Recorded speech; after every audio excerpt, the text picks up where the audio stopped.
Next speaker we have today is Wayne Wuduka, and he's the owner of multiple brands in the dry cleaning space across 8 countries. He's been in the UK since 2002 under CRDN brand, and he's here to speak to us about the importance of diversification. So, ladies and gentlemen, please welcome Wayne.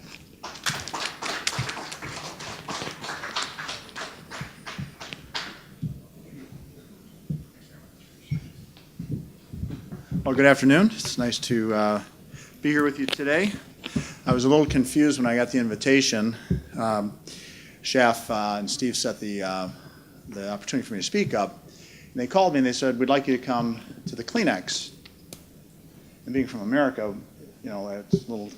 I asked again, come to what? They said, "We'd like you to come to the CleanEx and speak." And I said, "I don't need to go to the UK to speak to the CleanEx." They said, "No, you don't understand." I said, "No, I don't. I really don't understand. What are you talking about?" Because in America, when I hear CleanEx, we think of Kleenex, which is a tissue that you blow your nose with. So we're once again proved that we're 2 countries separated by a common language, right? It was kind of funny. I've chuckled about that for quite some time.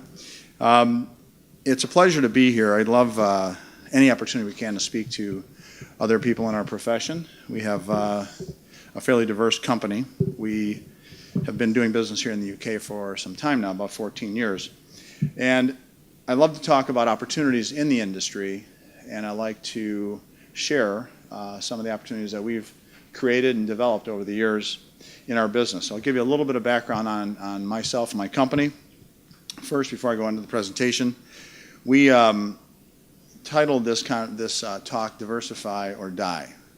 And what we're seeing across literally every country that we do business in is that there are great challenges today. There are big challenges in our industry, and diversification, although touted as what you should be doing, isn't really adhered to very well across the markets that we see. We see that as tremendous opportunity. We've created great opportunities through diversification.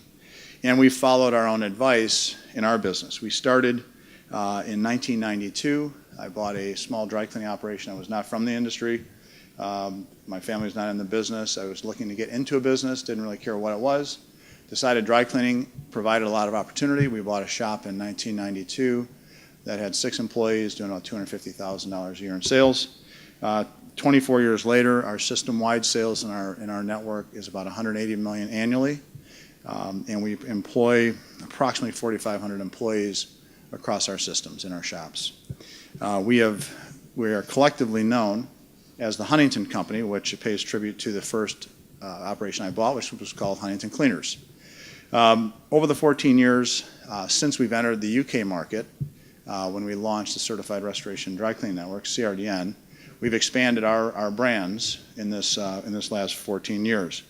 Today, we're the worldwide leader in textile restoration services in 3 countries, the US, Canada, and the UK, and probably the largest collection of companies in the industry. Since our launch here in 2002, we've acquired and launched the following companies. In each of these brands, a majority of those are in the United States. We operate about 762 locations across our network.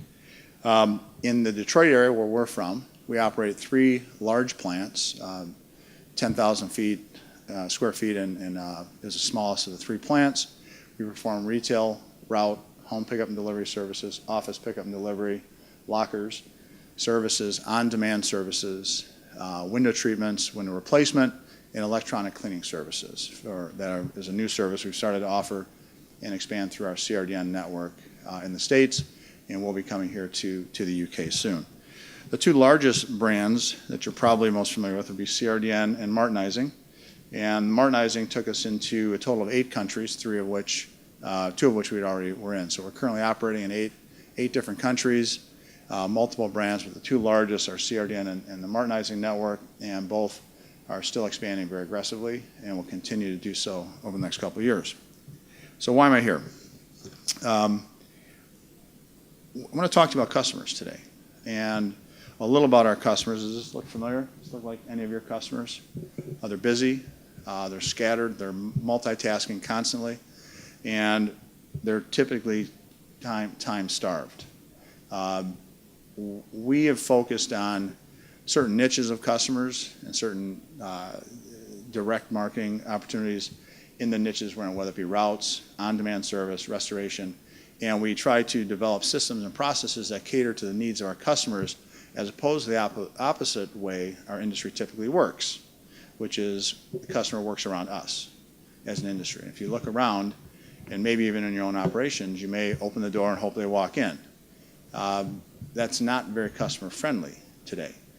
Opening the door does not necessarily doesn't do a thing for you that your competitor doesn't do automatically. The customers today, do you know where they live? Do you know where your customers live today? Anybody? They live on their phones. That's where they live. Drive your car and try not to run someone over that's texting while they're walking. Or drive your car and try not to bump into someone that's texting or on their phone. It is where they spend the majority of their time. And they live there. And there's an app literally for every service and good that they need today. And our industry is no different. And it's been slow to adopt, but it is coming. Technology today is driving change overnight in every industry around us. Our industry has been slow to be affected by it, but the customers are driving these changes because of their use and their enablement, or their ability to enable technology through their phones. And it's happening at such a fast pace today that it's hard to get your head around it. The speed of change now in every industry is happening faster in the last 24 months than industries have seen in their entire history. I mean, how would you like to be at a taxi cab convention right now? I wouldn't. They're probably selling more Zoloft and Xanax than they are our services. Well, there's an old line industry that had been around forever that was basically impenetrable until an app changed their world, literally rocked their world. Consumer buying habits are all about convenience. We've done numerous surveys across our brands, reaching our customers. The number one driver is convenience. It's not price, it's not quality. It's convenience, quality, price, in that order. Don't confuse yourself by thinking it's anything different. And that transcends not only our space, but just about any other service space out there today. The demographics have changed. Whether you realize it or not, people speak about millennials as if they're coming, like they're crossing the ocean to get to us. They're here. They're currently your customers. By 2019, 25% of this market, of the UK market, will be comprised of millennials. And they're people in these age brackets. You need these customers today. You can't wait for them to grow up. They are grown up, and they're the largest spenders of goods, and they're the largest accumulators of services today through mobile technologies, and they wear clothes. There are new markets emerging around this group. Wash and fold is an example. We're seeing a lot of that. So, how do you get to them? And how do you ask yourself, the first question would be, well, who are we competing with for these customers? So who is your competition? And I ask you, do you really know who your competitor is today in this business environment? Would you say it's the corner shop? Would you say it's Johnson's? Would you say it's wash and fold shirts that are non-iron produced by Land's End? Is that your competitor? I would say no. I'd say your customers. The way in which they acquire goods and services today is your competition. And you need to mentally shift to think about that and understand that if you're not making things as convenient as possible for these customers, you're literally eliminating yourself from their choices. And we cannot afford as an industry to avoid the largest group of buyers, whether you realize they're there or not. They're there. So, with that, and what do they want? They want services that are faster and more flexible on their time, when and where they want it, how they want to acquire those services, and they don't want a relationship. A large part of our business, and I'm a relationship guy, are based on relationships. They don't want one. They could care less. Your brand doesn't really matter. What matters is that their services are performed when and how they want at a reasonable price, and they will pay a premium. What we're finding is that their orders are larger, on average, almost double, and they're less frequent users. So they store things up because mom's not doing laundry anymore for them. Right? So they're taking large orders in today. So what's the impact? What is the impact for cleaners today? There are different customers out there today, and probably more buying customers or types of customers in our industry than ever before. Some traditional customers really like retail. They like the retail experience. They like to walk in. They like to speak with you. They want to point out a spot. They want to talk about a particular type of a button. They want to hem. They want to have a conversation, and that's fine. And those customers are there. They probably look more like the baby boomers, right? And they want to have a relationship. Then you have a route customer. In the States, we call it a route, or home pickup and delivery service. And they're more predictable. They like a Monday, Thursday pickup and delivery, a Tuesday, Friday, Wednesday, Saturday. And they want a routine. They want to leave a bag on a door or in a garage, and they want it to be picked up and dropped off, and they'd like to have their credit card billed. There's that customer. It's a different type of a customer than your traditional retail customer. They typically spend 30% more annually than a retail customer does.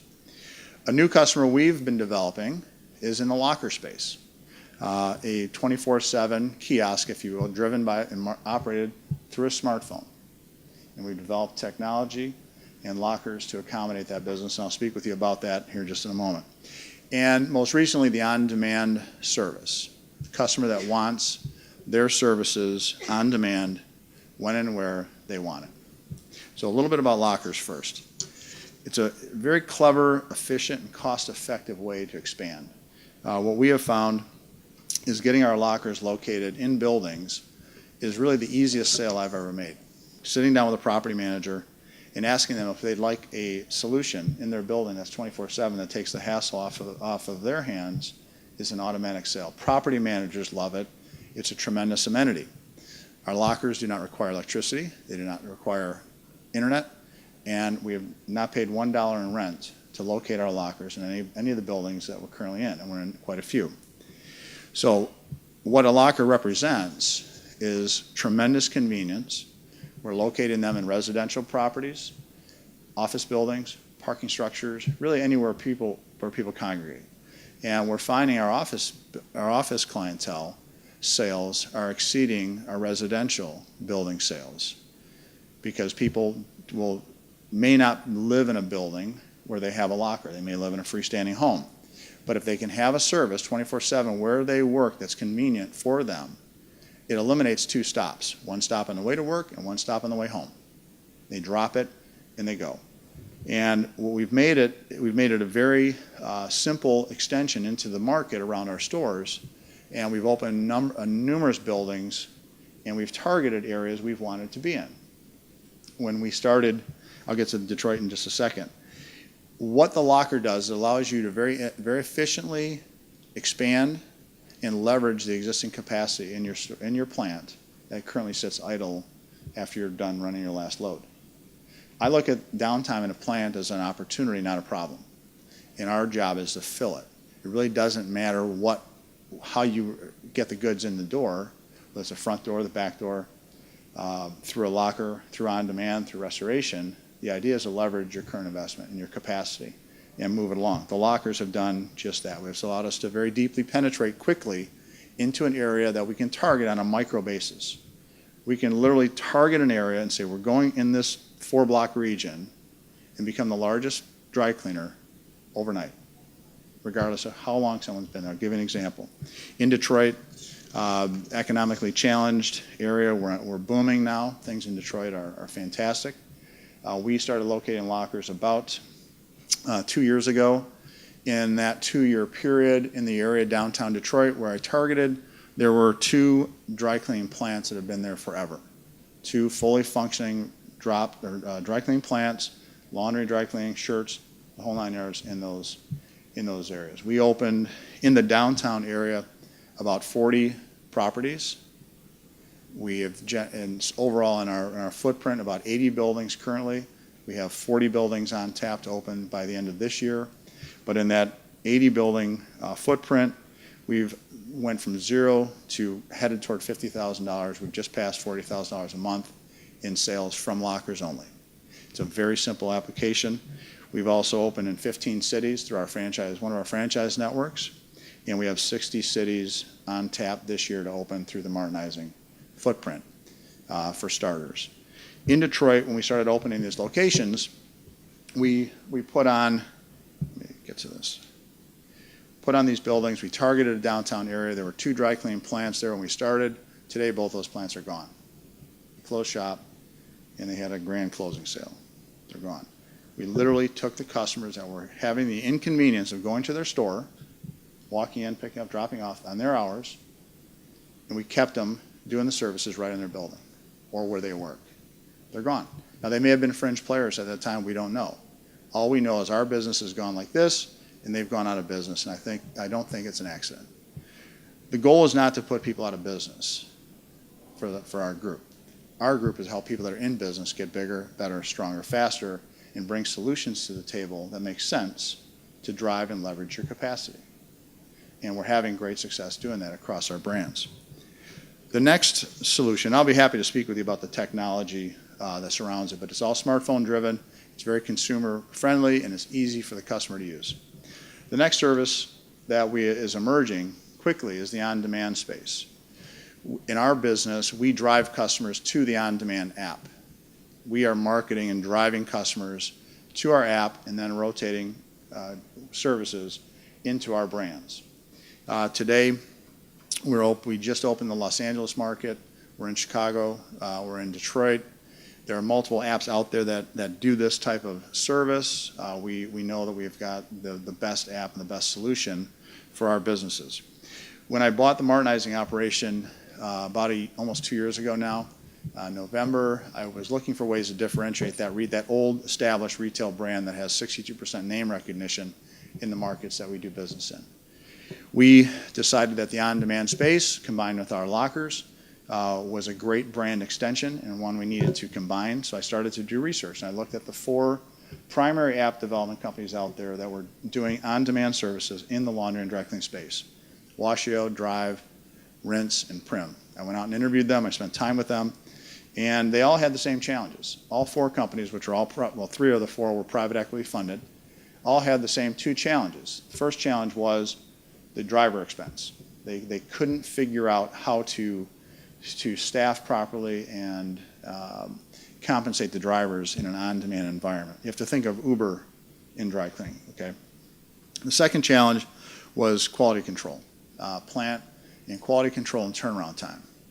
So as I looked at that, and I said, but I looked, what they were doing very well was the customer acquisition. Their customer acquisition model was faster and smoother and better than anything I've seen in 24 years of being in the business, and we've tried everything.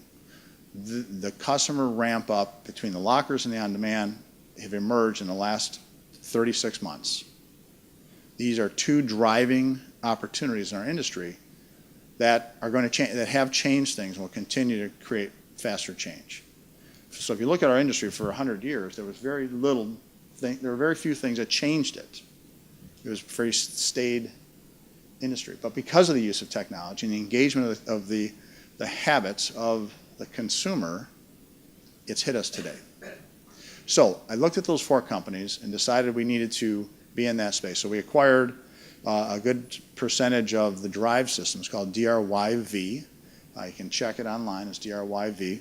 And we worked within the technology to expand it to include lockers and on-demand on one app at the customer's choice, when and where we want to do our business. The strengths, as I said, are the customer acquisition is tremendous, but it targets the millennials head on. Wherever we open, we seem to be a magnet for that type of customer, and it's creating great leverage within our operations. We'll have 60 cities open. We have 15 outside of the 3 markets I talked to you about that are doing lockers. They will now start to do the on-demand services in our existing locker footprint, and with the Martinizing brand going out, we'll have 60 more markets in the U.S. Offering a combination locker and on-demand service all at once. We've been able to really manage the cost of the technology and the lockers. We're having containerfuls of lockers built and shipped into the markets that we need to get them to. And as I said, getting into the properties is very quick and very easy. So we have a whole system centered around that. What we've done is really created what I think is the finest and best diversification model in the industry, incorporating a typical plant, Martinizing, with services like residential pickup and delivery. We know that business very well through the 1-800 system and Press for Time. Commercial pickup and delivery. The Press for Time system really focused on commercial pickup and office pickup and delivery services. The locker solution today, which I've just described. We all have retail stores. We have retail storefronts. And now the on-demand solution. And when we can, we incorporate CRDN into those same stores. CRDN has been just about sold out in every country we're in. We have a few territories available, and I'll talk to you about that here in just a second. This is our model. This is the new Martinizing going forward. A majority of the expansions we have had since I took the company over have actually been conversions, not new locations. Dry cleaners that want to be in have these suite of services available, but don't have the time, money, or energy to develop the technology and the marketing and the solutions around it. We've converted as many as a 10-store chain recently to Martinizing, an old brand that had been around 42 years. We're finding that this is the most rapid development of branding in industry we've seen by using the industry itself to do the branding, by using and focusing and partnering with actual good operators that are already in place, that already have established operations, but really helping them to diversify their services for the next generation, building on what you have and adding services around that. We've made that very user-friendly, and it's working. We're happy to talk with you about that.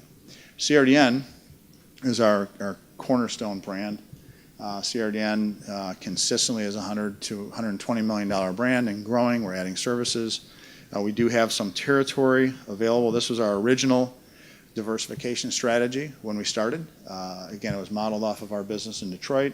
We launched here in the UK in 2002. We had a rapid run-up. Our sales in the CRDN system here in the UK were up 42% last year, and we're on a very healthy run. Every one of our operations in the CRDN brand here in the UK was up year-over-year sales and are already ahead in the first quarter. We have some territory available in Newcastle, Gateshead, the Devon, Cornwall location area, Southampton, Manchester, Leeds, and Bradford. If you're from those areas and you'd like to learn more about CRDN, we have a booth. It's right down here. You can see Steve right here. My goal today was to, in 20 minutes or less, summarize 24 years worth of work and probably the next 20 years of work that we plan to continue to do in this industry. And when I look out at the industry, a lot of people see challenges. They see slow growth, if at all. I look at that as a real opportunity. I just think people are fishing in the wrong pond and honestly need to target and leverage your capacity very differently than you may have been thinking about in the past. So the question is, where's your growth going to come from? I know where ours is coming from, and I know where our partners' growth is coming from going forward. So I welcome you to come by and say hello. I'd love to get a chance to talk with you, and our whole team is here. So thank you for your time, and I'll be happy to answer any questions. I'm not sure how much time we have, but I'll take as much as we have. Please.